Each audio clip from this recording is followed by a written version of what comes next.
भाई मैजिक है तभी तो ऊपर वाली चीज एग्जिस्ट करती है। अगर तुम्हारा वॉट है, क्या है, क्या है, ऑक्स हैं, डार्क लॉर्ड्स हैं, हाउ, कैसे हैं, मैजिक की वजह से। समझे?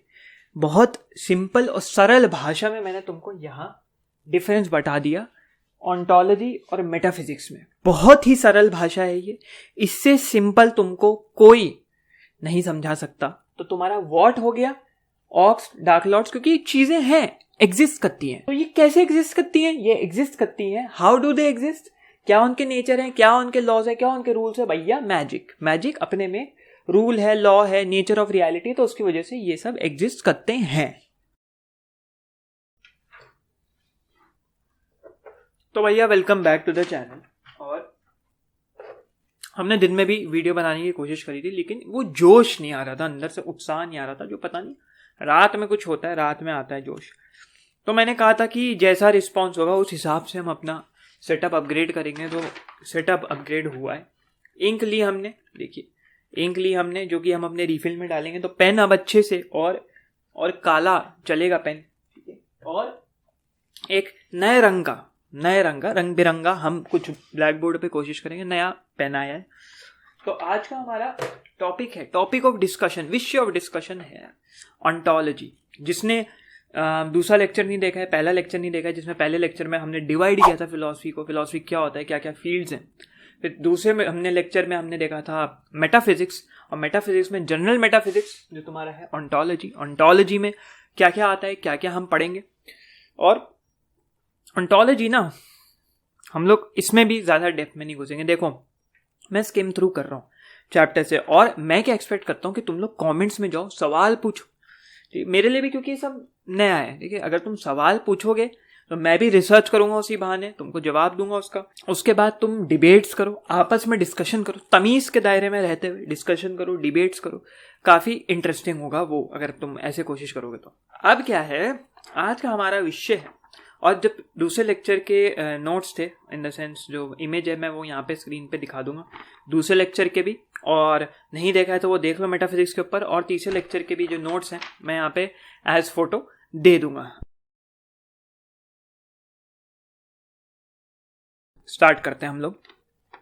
अब क्या है कि हम लोग ऑन्टोलॉजी को स्टार्ट करते हैं। क्या है ऑन्टोलॉजी, और ऑन्टो, और इसको तोड़ देते हैं हम, ऑन्टो, ठीक है, और लॉजी। अरे यार,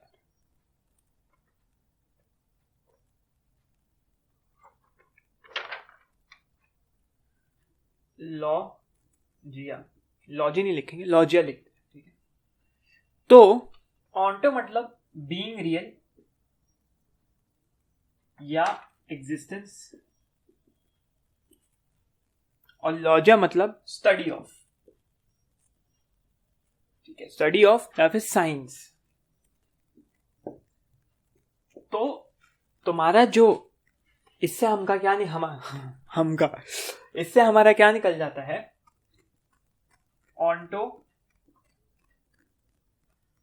ऑन्टोलॉजी मतलब स्टडी ऑफ एग्जिस्टेंस, ठीक है। तो ऑन्टोलॉजी हमारा हो गया साइंस, स्टडी ऑफ एग्जिस्टेंस। अब आगे हम लोग हिस्ट्री ऑफ ऑन्टोलॉजी को थोड़ा कवर करेंगे, हिस्ट्री ऑफ ऑन्टोलॉजी के साथ, ठीक है। ऑन्टोलॉजी, फिलॉसफी में ऑन्टोलॉजी का क्या मतलब होता है, और हम लोग यहाँ पे कवर करेंगे सबसे इंपॉर्टेंट जो चीज़ है ऑन्टोलॉजी वर्सेस मेटाफिजिक्स, की मेटाफिजिक्स और ऑन्टोलॉजी में क्या डिफरेंस है। तभी मैं कह रहा हूँ मेटाफिजिक्स वाला लेक्चर देख के आ जाओ, वरना यहाँ पे कंफ्यूजन होगा कि ऑन्टोलॉजी मेटाफिजिक्स से अलग कैसे है। तो पहले जो क्या है तुमको तो पहले क्या है कि तुमको देखो, इसमें हमको थोड़ा उल्टा चलना पड़ेगा। अब तुम कहोगे कि भैया ये क्या उल्टागिरी कर रहे हो, लेकिन हमको ऑन्टोलॉजी तुमको समझाने में, क्योंकि एक ऐसा शब्द है जो बहुत, इसमें एक बहुत सटल डिफरेंस है, ये तुम कंफ्यूज कर जाओगे। सटल डिफरेंस है लेकिन बहुत मेजर है, और वो सटल डिफरेंस क्या है, वो सटल डिफरेंस मेटाफिजिक्स के कंपैरिजन में। अब क्या है, आगे हिस्ट्री ऑफ ऑन्टोलॉजी, क्या क्या ऑन्टोलॉजी में था, वो पढ़ने से पहले मैं तुम्हें यहाँ पे difference between metaphysics and ontology समझाना चाहता हूँ, जो कि बहुत इंपॉर्टेंट है, जिससे कि तुम आगे ग्रास्प कर पाओ चीज़ों को। और ये लेक्चर जो हमने पिछले 2 लेक्चर करे हैं, उसमें ये तीसरा लेक्चर सबसे इंपॉर्टेंट लेक्चर है, तो यहाँ पे गौर देना और ध्यान देना। तो यहाँ पे हम पढ़ते हैं अब ऑन्टोलॉजी वर्सेस मेटाफिजिक्स, क्या फर्क है भाई। ये सब मैं हटा रहा हूँ, तो तुम लोग वीडियो ना पॉज कर करके लिखते रहो चीज़ें, वीडियो पॉज कर करके चीज़ें लिखते रहो। और ये पता नहीं ब्लैक बोर्ड जब इस घर में मैं शिफ्ट कर रहा था तो किसी ने गिराया है, यहाँ पे एक छेद हो गया। तो अब ये है हमारा topic of discussion, ontology versus metaphysics. अब देखो ऐसी बात है भैया कि ऑन्टोलॉजी और मेटाफिजिक्स जो है ना, उसमें एक ओवरलैप है लेकिन एक डिफरेंस भी है, ठीक है। कहीं ना कहीं वो दोनों मिलते भी हैं लेकिन एक ओवरलैप भी है। अब इसको तुम एक वेन डायग्राम से आसानी से समझ पाओ, ठीक है, समझ गए।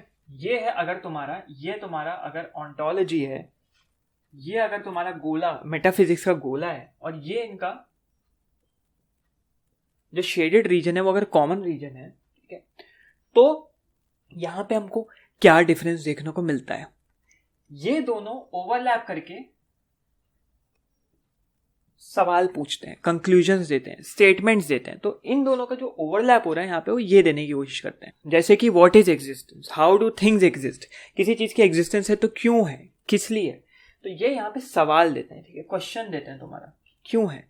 अब जो है जो डिफरेंस है, ये जो बाकी का रीजन है, इसको हम दूसरा पेन है तो दूसरे पेन से मार्क करेंगे, थोड़ा रंग बिरंगा। ये जो तुम्हारा बाकी का रीजन है, देखो मेटाफिजिक्स में और ऑन्टोलॉजी में ये है तुम्हारा, तो ये जो ऑन्टोलॉजी वाला रीजन है ये तुम्हारा पूछता है व्हाट,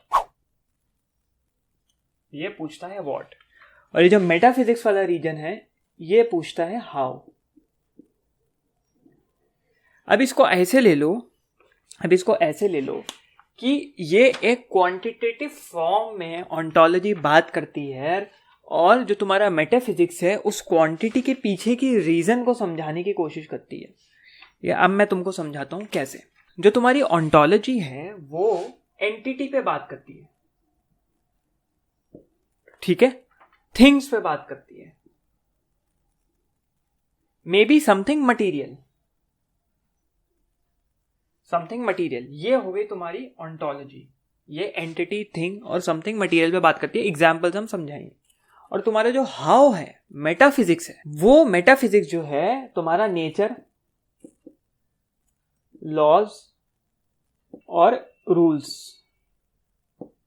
इसके ऊपर बात करता है। तो ये है तुम्हारा मेटाफिजिक्स। अब हम एग्जाम्पल के थ्रू इसको समझाने की कोशिश करेंगे ये मैं क्या बोलना चाह रहा हूं, ठीक है। मैं ये क्या बोलना चाह रहा हूं कि तुम्हारा ऑन्टोलॉजी व्हाट पूछ रहा है, एंटिटी व्हाट, एक स्पेसिफिक एंटिटी के बारे में, क्या एंटिटी है वो, उसका जो है क्या चीज है वो, ठीक है, वो क्या सब मटीरियल, कुछ तरीके से एंटिटी जो एग्जिस्टेंस में, जो रियलिटी में एग्जिस्ट करती है, ठीक है। और हाउ में कि वो जो रियलिटी में एग्जिस्ट करती है तो कैसे करती है, क्यों करती है, क्या लॉज है उसको गवर्निंग की, उस वजह से वो चीज रियलिटी में एग्जिस्ट करती है, ठीक है। एक एग्जाम्पल लेके तुम्हें समझाते हैं। तो एक किताब है, वो किताब अगर पढ़ने में इंटरेस्ट हो तो पढ़ना, ठीक है। J.R.R. टॉलकीन की किताब है वो, मिडिल अर्थ। ये किताब है मिडिल अर्थ के ऊपर, जिसमें कि तुम्हारे अलग अलग तरीके के जीव जंतु के बारे में बात करी हुई। वो जीव जंतु क्या है, वो जीव जंतु हैं जैसे तुम्हारे ऑर्क्स हो गए, ठीक है, वो जीव जंतु हैं तुम्हारे डार्क लॉर्ड्स हो गए, वो जीव जंतु हो गए तुम्हारे अजीब क्रीचर्स हो गए। तो उन क्रीचर्स के बारे में, उन जीव जंतुओं के बारे में मिडिल अर्थ में बात करी है J.R.R. टॉलकीन ने, ठीक है। तो जो मिडिल अर्थ है उसकी ऑन्टोलॉजी हमारे अर्थ से डिफरेंट है। कैसे डिफरेंट है भैया? अब यहाँ कुत्ते हैं, बिल्ली है, कुत्ता तुम्हें यहाँ पे कहीं किसी पेड़ पे मूतते हुए दिख जाएगा, कोई बिल्ली है, कोई शेर है, कोई इंसान है, कोई गाड़ी है, तो वो हमारी ऑन्टोलॉजी है, हमारी रियलिटी की ऑन्टोलॉजी है। लेकिन टॉलकीन की मिडिल अर्थ की किताब के ऑन्टोलॉजी के हिसाब से वहाँ ऑक्स हैं, वहाँ जो है तुम्हारे डार्क लॉर्ड्स हैं, वहाँ अजीब अजीब जीव जंतु हैं, ठीक है। अब वहां की जो तुम्हारी मिडिल अर्थ की मेटाफिजिक्स है, हमने ऑन्टोलॉजी क्या देखी मिडिल अर्थ की, यहां से लिखता हूं, मिडिल अर्थ की ऑन्टोलॉजी क्या है, कहा था ना मैंने, ऑन्टोलॉजी मतलब थिंग्स, वो है orcs, dark lords, orcs, dark lords. और मिडिल अर्थ की मेटाफिजिक्स क्या है, मिडिल अर्थ की मेटाफिजिक्स है मैजिक। भाई मैजिक है तभी तो ऊपर वाली चीज एग्जिस्ट करती है। मैंने बोला ना हाउ अगर तुम्हारा वॉट है, क्या है ऑक्स हैं, डार्क लॉर्ड्स हैं, हाउ कैसे हैं, मैजिक की वजह से। समझे? बहुत सिंपल और सरल भाषा में मैंने तुमको यहां डिफरेंस बता दिया ऑन्टोलॉजी और मेटाफिजिक्स में। बहुत ही सरल भाषा है ये, इससे सिंपल तुमको कोई नहीं समझा सकता मेटाफिजिक्स और ऑन्टोलॉजी में डिफरेंस। ठीक है, तो तुम्हारा वॉट हो गया, ऑक्स, डार्क लॉर्ड्स, क्योंकि चीजें हैं, एग्जिस्ट करती हैं। तो ये कैसे एग्जिस्ट करती हैं? ये एग्जिस्ट करती हैं, हाउ डू दे एग्जिस्ट, क्या उनके नेचर है, क्या उनके लॉज है, क्या उनके रूल्स है? भैया मैजिक अपने में रूल है, लॉ है, नेचर ऑफ रियलिटी, तो उसकी वजह से ये सब एग्जिस्ट करते हैं। अब जो साइंस लवर्स हैं, जो साइंस की भाषा समझते हैं, तो हम थोड़ा उनको साइंस की भाषा में समझाने की कोशिश करते हैं ग्रेविटेशन का एग्जाम्पल लेके। ठीक है, ग्रेविटेशन का एग्जाम्पल लेके। अब अगर तुम ये कहोगे ग्रेविटेशन को, ठीक है, मैं लिख देता हूं पहले, फिर तुमको बताऊंगा। तो अगर हम ये कहें कि अ physical law that affects matter, भाई ग्रेविटी क्या है? एक फिजिकल लॉ है ना, हमारी फिजिक्स में एक लॉ है जो मैटर को, हम लोगों को, एक पेड़ को, एक पत्ते को, अगर हम ये यहां से ऊपर से यहां से हम लोग गिराएं, पैर पे नहीं गिरा अच्छा हुआ, वरना अभी लेने के देने पड़ जाते, लेकिन किसी भी चीज को गिराएं तो वो जो एक फिजिकल लॉ है वो मैटर को इफेक्ट करता है, वो है तुम्हारी ग्रेविटी। तो ये क्या है? हम लोग फिजिकल लॉ के, हमने अभी तक एंटिटी नहीं बताई क्या है वो, हम बस बोल रहे हैं कि लॉ है, जो कि हमने यहां पढ़ा लॉज, ये हमने पढ़ा लॉज, तो एक लॉ है। तो ये इसका जो है मेटाफिजिकल, ये मेटाफिजिकल कंक्लूजन है। ठीक है, ये एक मेटाफिजिकल कंक्लूजन है ग्रेविटी का। अब जो है देखो, अब तुम ये बोल रहे होगे कि मैंने लास्ट लेक्चर में तो ये बोला था कि मेटाफिजिक्स मतलब बियॉन्ड फिजिक्स, लेकिन यहाँ तो ग्रेविटी तो बियॉन्ड फिजिक्स है नहीं, ये तो इसी उसकी बात है, क्या नाम है, इसी क्या बोल सकते हैं, रियलिटी की बात है। बट मैं तुमको यहाँ डिफरेंस बता रहा हूँ, एक सटल डिफरेंस ऑन्टोलॉजी और मेटाफिजिक्स के बीच में। क्योंकि अगर हम ये कहेंगे भैया ग्रेविटी एग्जिस्ट नहीं करती तो दिक्कत वाली बात हो जाएगी ना। अब हम लोग आगे मेटाफिजिक्स को और धीरे धीरे पढ़ेंगे, तब समझेंगे। ये एक बेसिक डिफरेंस मैं तुमको यहाँ समझाने की ये कोशिश कर रहा हूँ कि मेटाफिजिकल सेंटेंसेस कैसे लगते हैं, ठीक है, या मेटाफिजिकल कंक्लूजन्स, जो पॉजिटिव आर्ग्यूमेंट्स होते हैं या पॉजिटिव कंक्लूजन्स होते हैं, वो कैसे लगते हैं। तो ये एक एग्जाम्पल है। इसको तुम ये मत सोचो कि यहाँ पे तो स्पिरिचुअलिटी, यहाँ पे तो रिलीजन, यहाँ तो बियॉन्ड कॉन्शियसनेस की बात होने वाली थी, वो आगे की बात है, वरना और कंफ्यूज हो जाओगे। अभी तुम जो स्ट्रक्चर फॉर्मेशन है, एक माइंड में एक चीज क्लियर कर रहे हो कि कैसे होता है, क्या होता है, कि भैया मेटाफिजिक्स हाउ के बारे में बात करता है और ऑन्टोलॉजी तुम्हारा जो है व्हाट के बारे में बात करता है। ठीक है, अब ये हो गया इसका मेटाफिजिकल कंक्लूजन। अब अगर मैं ये कहूं कि, लिख देता हूं यहां पे, there is a physical law of gravity. अगर मैंने ये कह दिया तो मैंने यहाँ पे एक एंटिटी के बारे में बात कर दी, व्हाट, जो कि हो गया क्या एंटिटी है, वो है ग्रेविटी। तो व्हाट में आ गया, तो ये हो गया तुम्हारा ऑन्टोलॉजिकल कंक्लूजन। ठीक है, क्योंकि एक पॉजिटिव आर्ग्यूमेंट है, ये एक पॉजिटिव कंक्लूजन है, ये हम दे रहे हैं व्हाट के थ्रू, व्हाट मतलब एक एंटिटी के थ्रू। तो यहां पे ये हो गया तुम्हारा, ये हो गया तुम्हारा ऑन्टोलॉजिकल। तो अब डिफरेंस समझ गए, मेटाफिजिकल और ऑन्टोलॉजिकल, मेटाफिजिक्स और ऑन्टोलॉजी में क्या डिफरेंस होता है। तो अब इसको कंफ्यूज मत करना। व्हाट किसी एंटिटी के बारे में बात कर रहे हैं, किसी थिंग के बारे में बात कर रहे हैं, कुछ मटेरियल भी हो सकता है उसके बारे में बात कर रहे हैं। और जो है तुम्हारा मेटाफिजिक्स, जो तुम्हारा हो गया मेटाफिजिक्स हो गया, वो हो गया हाउ, नेचर, लॉज और रूल्स। जैसे कि अब हम कहें कि भैया यूनिकॉर्न है, ठीक है, यूनिकॉर्न एग्जिस्ट करता है, ठीक है, एक यूनिकॉर्न बना ही देते हैं हम। ठीक है, एक आर्किटेक्चर स्टूडेंट होने के नाते बहुत शर्म की बात है, मेरी स्केचिंग बहुत तगड़ी है, फिर भी मैंने ये गोबर बनाया, लेकिन फिर भी समझ जाना ये एक यूनिकॉर्न है। अब यूनिकॉर्न जो तुम्हारा है, इसकी टोटी भी होती है आगे से। अब यूनिकॉर्न जो है तुम्हारा, वो हमारी रियलिटी में एग्जिस्ट तो करता नहीं, लेकिन हम ये कह सकते हैं कि यूनिकॉर्न जो है, यूनिकॉर्न हैज वन हॉर्न। तो यूनिकॉर्न तुम्हारा एक एंटिटी है जो तुम्हारा आ गया ऑन्टोलॉजिकल कंक्लूजन है। Unicorn has one horn. कैसे है वन हॉर्न भैया? भैया इसलिए है वन हॉर्न क्योंकि जिस दुनिया में यूनिकॉर्न है वहाँ मैजिकल दुनिया है वो, जो मैं यहाँ तुमको समझा रहा था, यहाँ मिडिल अर्थ वाली किताब के एग्जाम्पल से, तो ये समझ जाओ मैजिकल दुनिया है, तो उसकी वजह से यूनिकॉर्न के हॉर्न है। समझ गए ना अब व्हाट और हाउ में डिफरेंस। अब यहाँ पे एक और डिफरेंस अगर तुम लेना चाहो तो ये समझना कि मेटाफिजिक्स जो है ना, मेटाफिजिक्स बियॉन्ड, क्योंकि हमने बोला बियॉन्ड फिजिक्स, ठीक है, तो metaphysics beyond nature of reality जा सकता है, लेकिन ऑन्टोलॉजी उसी नेचर ऑफ रियलिटी में रहता है। तो अगर हम मिडिल अर्थ किताब की बात कर रहे हैं, फॉर एग्जाम्पल मिडिल अर्थ किताब की हम लोग बात कर रहे हैं, तो मिडिल अर्थ की रियलिटी ऑक्स और डार्क लॉर्ड्स तक ही सीमित है, ठीक है, लेकिन मेटाफिजिक्स उसके बियॉन्ड भी जाके बात कर सकता है, भैया ऑक्स के आगे क्या है, मतलब समझ रहे हो ना, उस रियलिटी के बाहर। लेकिन ऑन्टोलॉजी जो ऑन्टोलॉजी है वो सिर्फ बात करेगा तुम्हारा उसी स्पेसिफिक नेचर ऑफ रियलिटी के बारे में। एक बबल है, समझ लो, ऑन्टोलॉजी एक बबल में रहता है, ऐसे समझ लो, ठीक है, ऐसे समझो इसको कि ये एक बबल है, ठीक है, ऑन्टोलॉजी इस बबल के अंदर रहता है, लेकिन तुम्हारा मेटाफिजिक्स इस बबल के बियॉन्ड जा सकता है। समझ रहे हो, मेटाफिजिक्स इस बबल के बियॉन्ड जा सकता है। तो ये हो गया तुम्हारा डिफरेंस ऑन्टोलॉजी और मेटाफिजिक्स में। बहुत लंबा खींचा, लेकिन ये समझना बहुत ज़रूरी था। कोई सवाल हो तो कमेंट सेक्शन में ज़रूर जाओ, या कोई डाउट आ रहा है तो अभी जाके लिख दो कमेंट सेक्शन में।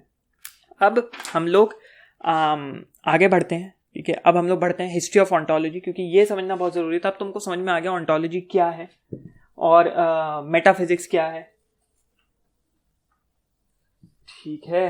तो बहुत ज़्यादा लिख दिया तो मिटाने में टाइम लग रहा है। बहुत खुशी अंदर में हमारे, एक अचीवमेंट की भावना कि हमने मेहनत से कुछ लिखा, लेकिन दुखद की मिटा रहे हैं। तो डोंट माइंड मी यार, मैं कुछ भी बोलता रहता हूँ इंगेजिंग रखने के लिए conversation, one on one conversation. तो अब हम लोग पढ़ेंगे कि यह ऑन्टोलॉजी कहाँ पे यूज़ होती है। अब ऑन्टोलॉजी तुम्हारी फिलोसफिकल सेंस और नॉन फिलोसफिकल सेंस में दोनों में यूज़ हो सकती है, लेकिन हम लोग यहाँ पे फिलोसफिकल सेंस में ऑन्टोलॉजी के बारे में बात करेंगे कि फिलोसफिकल सेंस में ऑन्टोलॉजी का क्या मतलब होता है। अब जैसे कि मैंने तुमको बताया कि ऑन्टोलॉजी एक स्पेसिफिक बबल में रहती है, स्पेसिफिक नेचर ऑफ रियलिटी के बारे में बताती है। तो यहाँ पे ऑन्टोलॉजी 3-4 कुछ बेसिक क्वेश्चन पूछता है, ठीक है। तो ऑन्टोलॉजी मैं यहाँ पे लिख देता हूँ, वरना बहुत टाइम लग जाएगा, फिर कंटिन्यू करते हैं।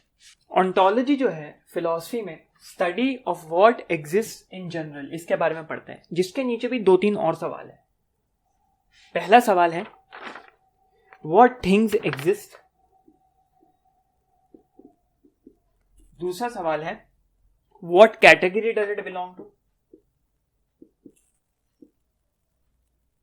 ठीक है। तो ये 2 सवाल ऑन्टोलॉजी पूछता है फिलॉसफी में। पहला है study of what exist in general, ठीक है, माइक इधर कर लें जरा, study of what exist in general, और उसके अंदर भी हम ये सवाल पूछते हैं कि जो एग्जिस्ट कर रहा है उसमें क्या क्या चीजें एग्जिस्ट करती है और कौन सी कैटेगरी में एग्जिस्ट करती है। तो ये तुम्हारा ऑन्टो, क्योंकि हम सब एंटिटीज और थिंग्स के बारे में बात कर रहे हैं, तो ये सब कुछ ऐसा होगा कि इसका आंसर एक वर्ड में भी तुम दे सकते हो, ठीक है। जैसे अगर मैं तुमको बोलूं कि पेड़ पे उगने एक चीज़ है जो नेचर की वजह से फोटोसिंथेसिस नेचर के क्या बोल सकते हैं, नेचर की शक्ति की वजह से और इस यूनिवर्स ब्रह्मांड के इस यूनिवर्स की ताकत की वजह से पेड़ के ऊपर वो चीज़ उगती है, लाल रंग की खूबसूरत सी चीज़ होती है, तो वो एक मेटाफिजिकल चीज़ हो गई भैया, क्योंकि तुम बता रहे हो, उसका एक्सप्लेनेशन दे रहे हो।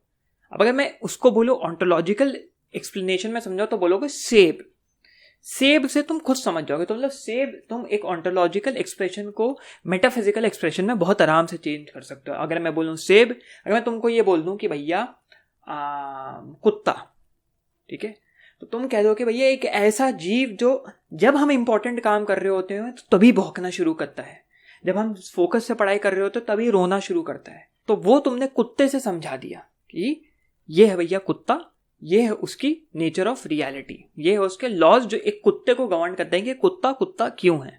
समझ गए? अब तुम होपफुली समझ गए होगे, नहीं समझ गए होगे तो वापस से रेफर कर लेना, ठीक है। तो ये है। अब ये क्वेश्चन तुमको लग रहा होगा कि यहां तक तो भैया ठीक था, यहां तक ठीक था, लेकिन ये चीज फालतू है। हमको क्या मतलब भाई कि क्या चीज एग्जिस्ट कर रही है, ठीक है, और what category does it belong to, हमको क्या मतलब भाई किसी भी कैटेगरी में रहे, हमको क्या मतलब।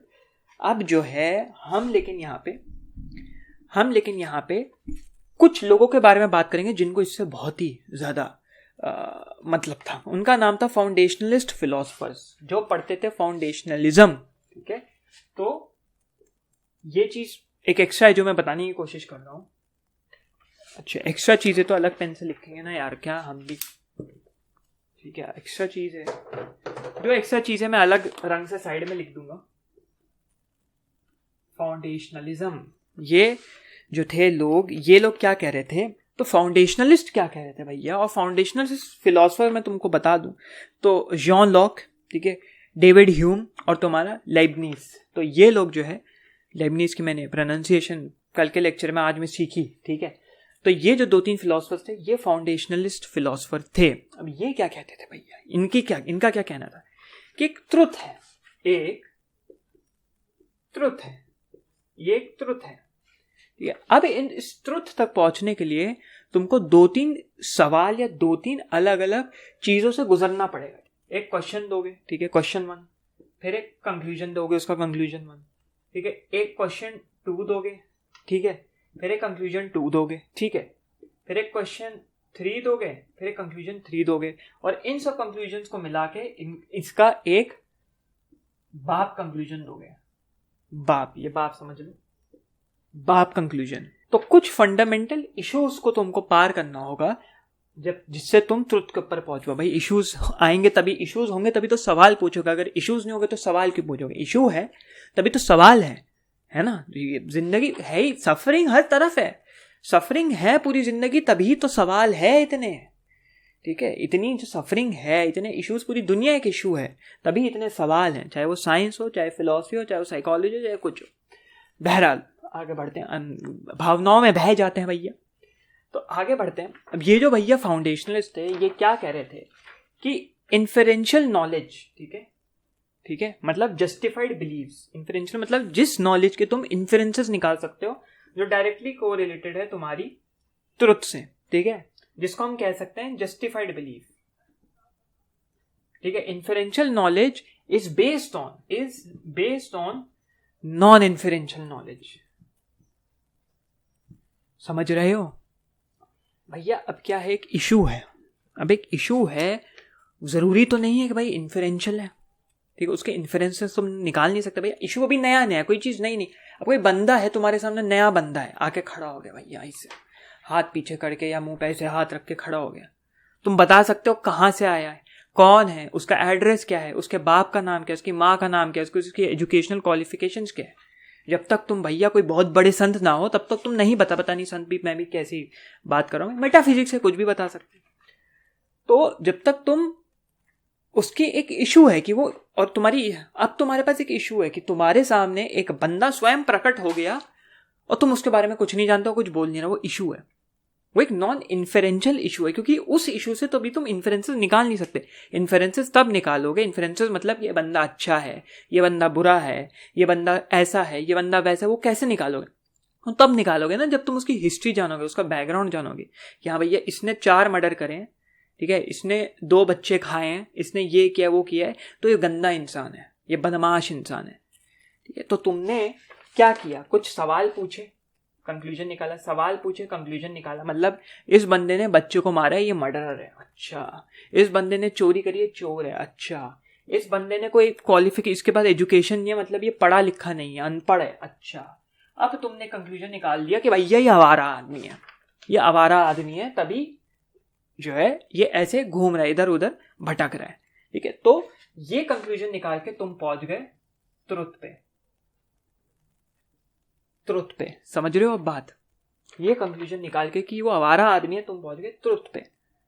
लेकिन पहले देखते साथ ही उसका कोई इन्फ्रेंस नहीं निकाल पा रहे थे, तुम उस आदमी को देखते साथ ही कोई इन्फ्रेंस नहीं निकाल पा रहे थे जब तक तुमने सवाल नहीं पूछे, कुछ इश्यूज ना रेस करे, कंक्लूजन्स ना निकाले, तब तक तुम ट्रुथ पे ना पहुंच पाए। तो ये फाउंडेशनलिज्म का फाउंडेशन है, ये फाउंडेशनलिस्ट कहते थे। तो इसको अपने रखना भैया, यहां डाल के यहां से मत निकाल देना।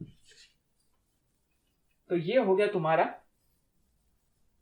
फाउंडेशनलिज्म। ठीक है, अब मैं पता है यार, मैं ठीक है बहुत बोलता हूँ, मेरे को ये आदत ठीक करनी है, आगे के लेक्चर्स में ठीक हो जाएगी, ठीक है। और जो है, मेरे पापा मेरे को बहुत टोकते थे कि यार ये इतना ठीक है क्यों करता है, जो है क्यों बोलता है, बहुत रिपीटेटिव हो जाता है।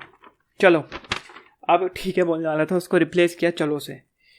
अब जो है हम लोग जो है बोल दिया, अब हम लोग, अरे हटाओ यार, इतना मैं नहीं दिमाग लगा सकता। अब हम लोग चलते हैं थोड़ी हिस्ट्री ऑफ ऑन्टोलॉजी पे। हिस्ट्री ऑफ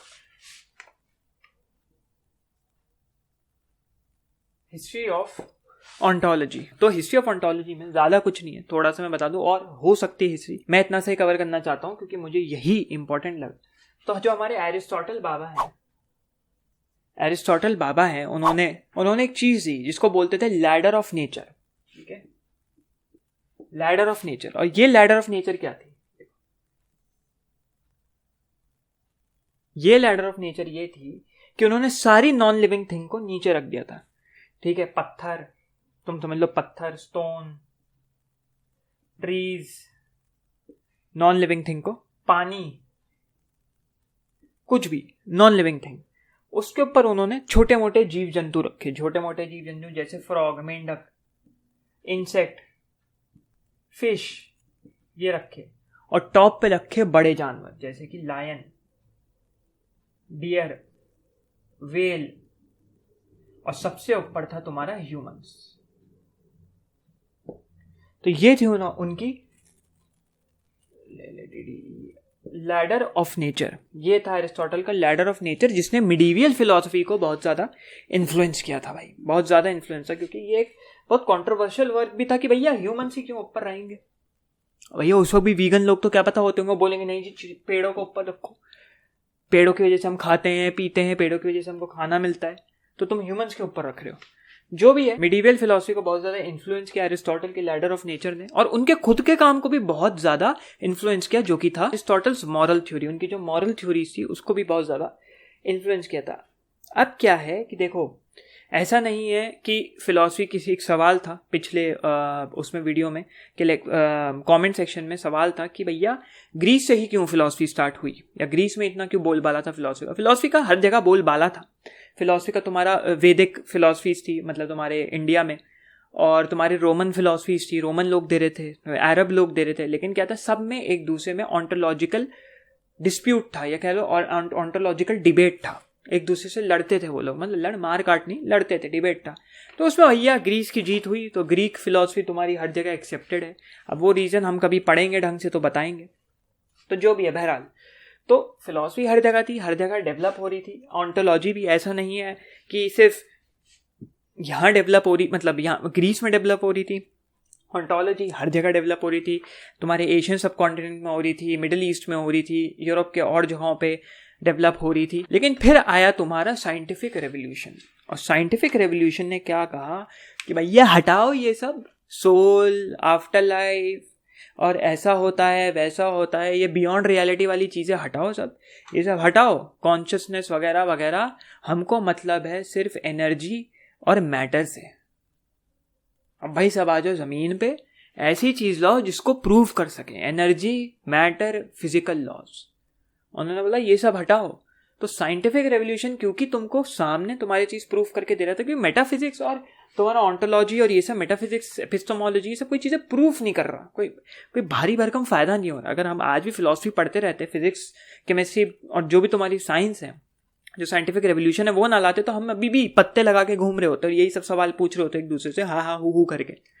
तो साइंस ने भाई एक लोगों को इंस्टेंट प्रूफ दे दिया कि ये है, ऐसे है, ऐसे है, ये साइंटिफिक चीज़ है, और ये एक्सपेरिमेंट्स हम कर रहे हैं जो हर इन्वायरमेंट में, मतलब दुनिया के किसी भी कोने में कहो तो रिजल्टेंट सेम देगा।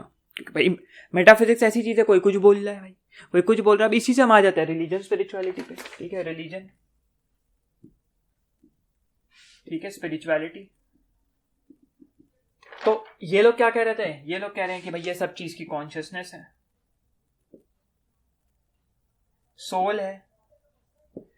ठीक है, सोल है। अब स्पिरिचुअल लोग ये भी कहते हैं कि अगर नॉनवेज खाओगे तो तुम्हारी जो स्पिरिचुअल जर्नी पे एक रुकावट आ जाएगी, एक बैरियर आ जाएगा, एक हिंड्रेंस आ जाएगी।